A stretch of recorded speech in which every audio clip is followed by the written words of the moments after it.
When Saladin's army broke through the walls of Jerusalem in 1187, everyone expected a massacre. Almost a century earlier, the Crusaders had taken this same city and killed almost everyone inside. Now the roles were reversed, but Saladin made a different choice.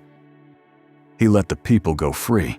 Soldiers, families, priests, thousands of them walked out of the city gates alive. This is the story of the man who could have taken revenge and chose not to.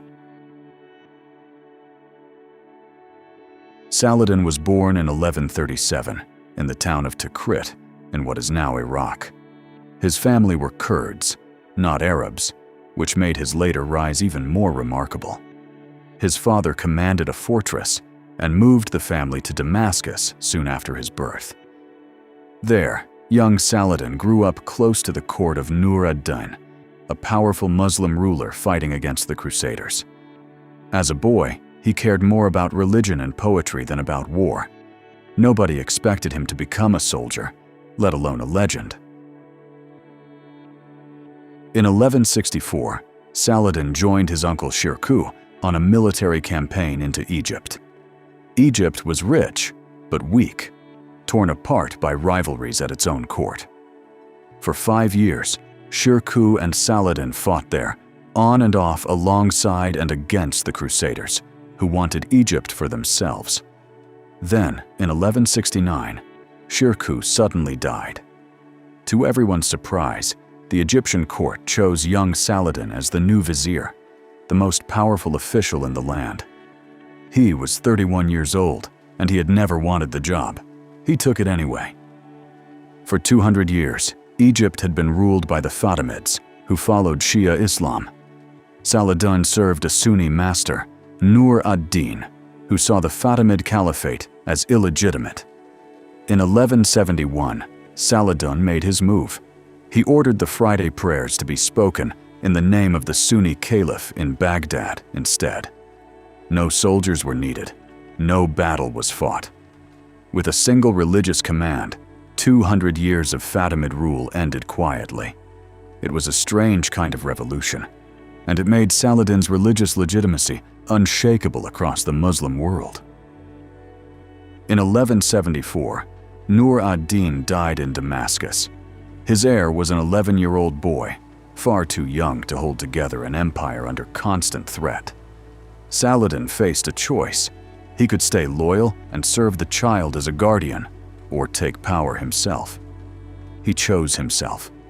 It was a betrayal in the eyes of many, and enemies called him a usurper for the rest of his life. But from this moment on, there was no going back. The Ayyubid dynasty had begun. For nearly a decade, Saladin fought to unite Syria and Egypt under one ruler, himself. City after city fell to him. Damascus, then Aleppo, then Mosul. Some surrendered without a fight. Others resisted bitterly and had to be starved into submission. Fellow Muslim rulers accused him of using holy war as an excuse for personal ambition. In some ways, they were right. But without this unification, Saladin later insisted, no war against the Crusaders could ever succeed. He was building an army before he ever fought his greatest battle. Not every enemy of Saladin used armies.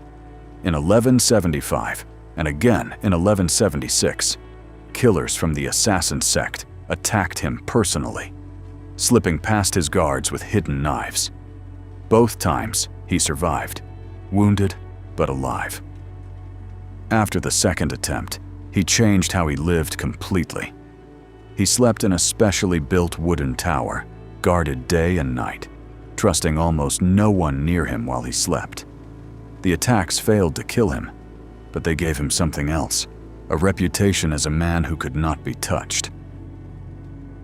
Saladin did not rush straight into holy war. For years, he switched between military campaigns and careful diplomacy, between fighting Crusader lords and signing truces with them. Before he could challenge the Crusader kingdom seriously, he needed the Muslim world united behind him, and that took patience negotiation, and more than a little politics. What finally pushed him toward all-out war was one man, Reynald of Chatillon, a crusader lord who broke truce after truce, attacking merchant caravans and even threatening the holy cities of Mecca and Medina. Saladin had waited long enough. In July 1187, Saladin set a trap. He lured the entire crusader army into the hills near Hattin in Galilee, a dry, waterless stretch of land in the middle of a brutal summer. The crusaders marched all day without water, exhausted and desperate, while Saladin's forces surrounded them completely. By the next morning, it was over. The crusader army was annihilated, its king captured, and its finest warriors dead or in chains. Saladin personally executed Reynald of Chatillon, the man who had broken one truce too many. King Guy, though defeated, he spared. It was the single greatest military victory of his life. After Hattin, the Crusader kingdom simply collapsed. City after city along the coast surrendered almost without a fight. Acre, then Ashkelon, then many more. With its army destroyed at Hattin, there was almost no one left to defend them. Within a few short months, nearly the entire Crusader kingdom fell into Saladin's hands. Only one prize still remained, the one every soldier on both sides had been waiting for since the beginning: Jerusalem itself. And now, finally, the road to it lay wide open. In October 1187, Saladin's army reached Jerusalem. He could have taken it by force, as the Crusaders once had, and repeated their massacre from 90 years before. Instead, he offered terms. Anyone who could pay a small ransom could leave freely. Many could not pay, and Saladin let thousands of them go anyway, without payment, simply out of mercy. It was the same scene we saw at the very start of this story. For Saladin, taking Jerusalem was not just a military victory. It was proof that Muslim rule could be just as generous as it was powerful. News of Jerusalem's fall reached Rome within weeks and shook all of Christian Europe. Pope Gregory VIII called for a new crusade immediately, the third one since the Crusaders first arrived in the Holy Land. 3 of Europe's most powerful rulers answered the call: Frederick Barbarossa of Germany, Philip II of France, and Richard the Lionheart of England. Barbarossa would never even reach the Holy Land alive. But the other 2 were coming, and one of them would become Saladin's most famous rival. In 1191, Richard the Lionheart arrived at Acre, joining a Crusader siege that had already dragged on for nearly 2 years. Within weeks, the city surrendered, but the peace did not last. When Saladin delayed payment of the promised ransom, Richard ordered nearly 3,000 Muslim prisoners executed outside the city walls, in full view of Saladin's camp. It was brutal, even by the standards of the time. For the first time, the 2 commanders who would define this war stood facing each other directly. In September 1191, Saladin's forces attacked Richard's army as it marched south along the coast toward Jaffa. It was the only major open battle the 2 commanders ever fought against each other directly. Richard held his disciplined lines under constant attack, then struck back hard, forcing Saladin's army into a fighting retreat.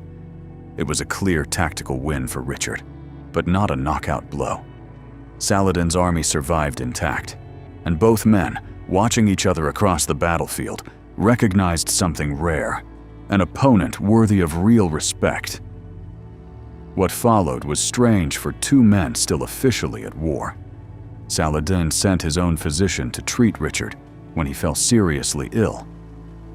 Richard sent gifts of horses and fresh fruit in return. At one point, they even discussed a marriage between Richard's sister and Saladin's brother as a possible path to peace over Jerusalem. Nothing quite this civil had happened between Christian and Muslim leaders in decades of holy war. It never became friendship. They remained enemies to the end, but it was, unmistakably, respect. By September 1192, both men were exhausted. Richard needed to return home, where his own throne was under threat. Saladin's own army was equally worn down after years of constant campaigning. The treaty they finally signed at Jaffa satisfied no one completely. Jerusalem stayed under Muslim control, but Christian pilgrims were guaranteed safe access to its holy sites. The coastal strip remained in Crusader hands. Neither side had won outright. But after 5 brutal years of war, there was, at last, peace. Saladin died in March 1193 in Damascus, only months after signing the treaty. When his treasurer checked his finances, they found almost nothing left. He had given away nearly his entire fortune to the poor over the years, keeping barely enough to pay for his own burial. In the centuries that followed, something unusual happened. Even his enemies came to admire him. European writers turned him into a legend, the noble opponent who fought fair and showed mercy his own age rarely did. 800 years later, his name is still remembered, the man who beat the Crusaders and won their respect anyway.